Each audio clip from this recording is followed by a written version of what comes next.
Hey, good morning. What's poppin'? It's your boy Jay the Comedian. How y'all doing today? Oh, how am I doing? Oh, I feel great. Another beautiful day in Chicago. Anyway, today, I would like to talk to you guys about getting dating advice from Jehovah Witnesses. You know what? I'm going to get right to it. Anything that comes across that podium, as far as what you should or should not do in dating, you might as well just take that moment to whip out your cell phone and update your Facebook status or your Twitter status, letting everybody know that you're currently listening to some bull crap. Because it ain't gonna help you none. Telling you from experience. You're not gonna meanie. First off, whatever information they give you is gonna be the same information they give you for everything. That's the same answer for everything they have. If you're sitting up, oh, me and my wife are having problems. Really? Well, you need to pray. Make sure you're making all your meetings. Go out of field service and dress modest. Especially for the women, boy. Dress modest, ladies. Always dress modest, ladies. And that's the answer for everything. So if you're sitting in the hall and you're like, oh, I'm trying to get a man, they're going to tell you the same thing. Pray. Make sure you're making all your meetings. Make sure you're going out of field service, and make sure you dress modesty, because that is what all good brothers are looking for in a woman. Oh, if you want to have them banging your door down, that's what you should do. It don't matter what the situation is.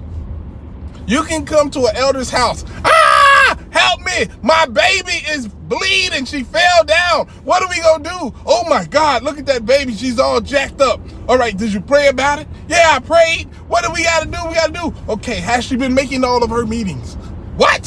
What does that gotta do with this situation? This is important, we need to know. Because if she hasn't been making her meetings, we have to get her out of field service right now to save her life. Somebody please, quick, bring me some modest clothes to put on this baby so we can stop the bleeding. That's their answer to everything. And it is the wrong answer every time. Because if you notice, when people are praying, that keeps them, brainwashed. And when people are making the meetings, that gives you more opportunity to make a donation. And then when people going out of field service, that brings more opportunity for you to get a donation. So everything that they tell you to do to fix your problem somehow brings them money. And the dress modesty thing is yet another thing to keep you brainwashed. You know what I'm saying? Oh, we don't want people out there being free and feeling good about themselves. No, fall and fade into the background. That's what we need you to do. That's my point, man. You can't listen to any advice that the Jehovah Witness podium speaker gives you, because it's not good advice. I'm telling you. You want to know how I know? This is how I know. Back in the day, right? When I was an indoctrinated Jehovah Witness, I'm talking about I'm me, physically in, mentally in. I'm locked in, right? Now, understand, I was not a good Jehovah Witness. I'm not even going to try to say that I was. I wasn't. But when I was at the Kingdom Hall, even people who were, quote unquote, good Jehovah Witnesses, you know who we had our eye on? We had our eye on that sister who kept getting counseled about her dress. You know that one confident sister that walked across the Kingdom Hall and she had them tight-fitting dresses on, and every brother in there, married and unmarried, was like, okay, sis. You know the sister I'm talking about. I'm not gonna lie to you. Even back then when I was indoctrinated, the one thing that I would hear that would just drive me crazy, like, oh my God, I love to hear it. Whenever somebody came up to me and was like, hey, watch out for that sister, she's spiritually weak. Oh my God, that would just turn me on to the 10th degree. I love to hear it. I still love to hear it now. Because to me, in my mind, if you were spiritually weak, that means you was a big old freak. And I loved it. Oh, that means I could be comfortable around you. I didn't have to keep up this Jehovah Witness facade. You know what I'm saying? Like, I didn't have to. I could be myself. I didn't feel that you You didn't have my back like you'd be out there snitching on me because you were spiritually weak. It was them spiritually strong people I had to worry about and look out for and be careful with the things I say, and you know what I'm saying? But with the spiritually weak women, oh, I was so free. I loved them. And then you get the spiritually strong women. They come up to you. Well, you know, I don't work. I live with my parents, so I can make sure I'm out of field service as much as possible. I never miss a meeting, assembly, a talk, anything, circuit overseer visit. I'm always at the hall. I'm always studying, and I'm always busy in the work of the Lord. And now I just need a man. Oh, huge turnoff. I'm not gonna lie to you. Huge turnoff. We men do not want that. You think we want to, oh my God, no. Now, with that said, don't get it twisted. Whenever you're in that organization and you haven't gotten none in a really long time and you can't even beat yourself up, you can't self-abuse, when you can't do that, you're willing to say yes to anything. Would you be with this cult forever? Yeah, just let me get some. You know what I'm saying? Like, you're willing to say yes to anything. But in general, that's not what a man wants. A man wants a woman who's free, who can do what she wants, say what she wants, express how she really feels, and somebody who we ourselves can be ourselves with. You know what I mean? We don't want somebody who we feel like we got to say the right thing and do the right thing all the time, or else she going to snitch and risk us losing our family and friends. We don't want that. We're not looking for that.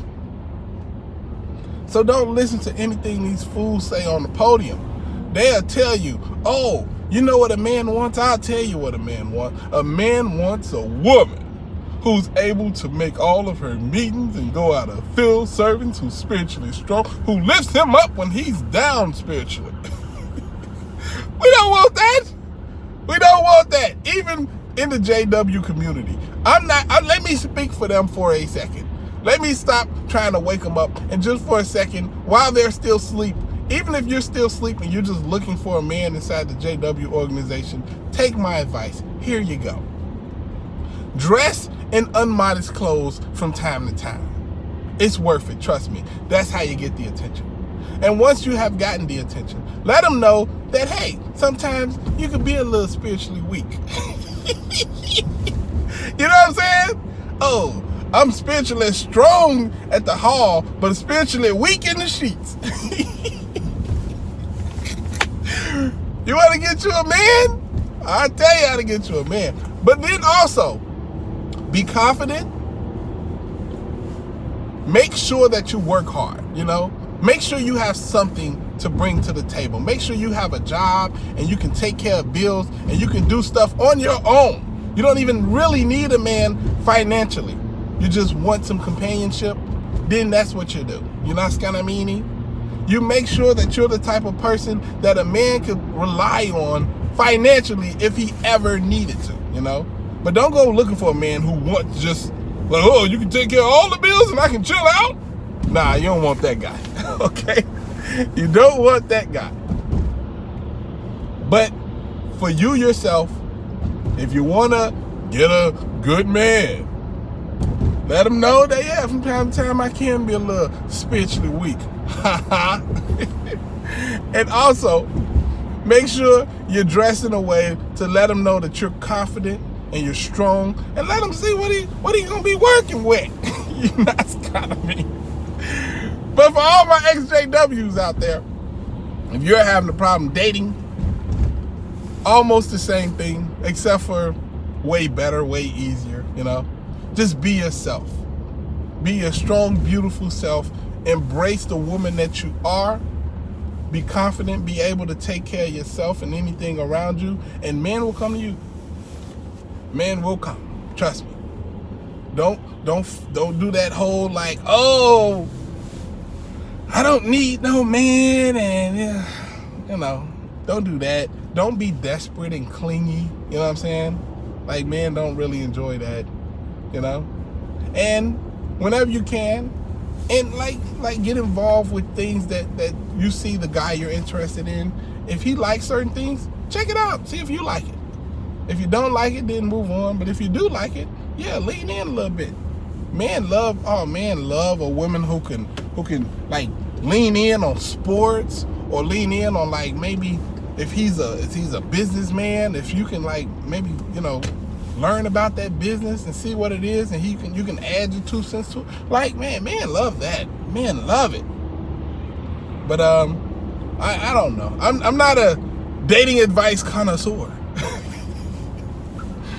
These are just a couple things I know. But definitely, at the Kingdom Hall, what they tell you across that podium, you might as well let it go in one ear, out the other. You know what I'm saying? Because it's basically like, if you were to ask me for advice, Jake, I need some advice. I'm currently looking for a job, and I need your help. All right, first off, you need to give me $100, okay? You give me $100, I'll tell you exactly where to go look for a job. All right, where do I want to go look? Well, you want to go look in my house behind the back room. You know what I'm saying? And my back room is kind of messy, so you got to clean up that entire back room so you can find this paper that I have back there that show you where you can get you a job. Well, okay, cool. I'll go back there and clean it up right now. So after he gives me $100 and then goes in the back and clean up my back room that's been dirty for months, he comes back in. Okay, the back room is clean and I have the paper. How else can I help you? Okay, you see that girl over there? Yeah, she likes me a whole lot, but I'm too scared to talk to her. You go over there and you get her to talk to me. If you can convince her to be my girlfriend, then I'll get you a job from out of that book. That's basically what the Jehovah Witnesses is doing. They are taking every advantage of you while, quote unquote, offering you advice. It's not advice, it's more ways of taking from you. You know what I'm saying? Anyway, I hope you guys get it. I tried to put it out there the best way I can. I hope you got it. If not, watch the video again. Anyway, it's your boy Jay the Comedian. I'm hoping y'all having a great day. Subscribe to the page if you haven't yet. And yeah, holla at your guala. Deuces.